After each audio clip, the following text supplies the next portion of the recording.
ప్రముఖ వ్యాపారవేత్త గండ్ర ప్రేమ్సాగర్రావుకు మాతృవియోగం కలిగింది. గండ్ర సత్యమ్మ అకాల మరణం చెందారు. స్వగ్రామం కౌలుపూర్లో జరిగిన అంత్యక్రియల్లో ప్రజాప్రతినిధులు, అధికారులు హాజరై సంతాపం తెలిపారు.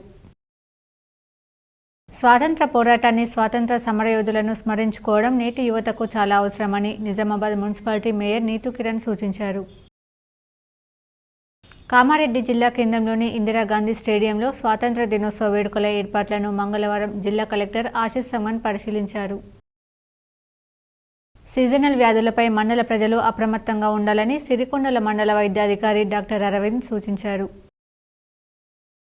నగర శివారులోని బోర్గంపి గ్రామంలోని జెడ్పీహెచ్ఎస్ పాఠశాల విద్యార్థులు హర్ ఘర్ తిరంగా కార్యక్రమంలో భాగంగా భారీ ర్యాలీ నిర్వహించారు.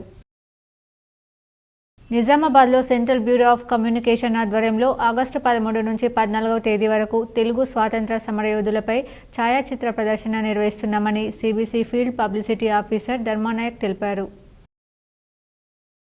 ఎర్గట్ల మండల కేంద్రంలో బంగ్లాదేశ్లోని హిందువులపై జరుగుతున్న అరాచకాలకు నిరసనగా బస్టాండ్ వద్ద దిష్టిబొమ్మను దగ్ధం చేసి నిరసన వ్యక్తం చేశారు.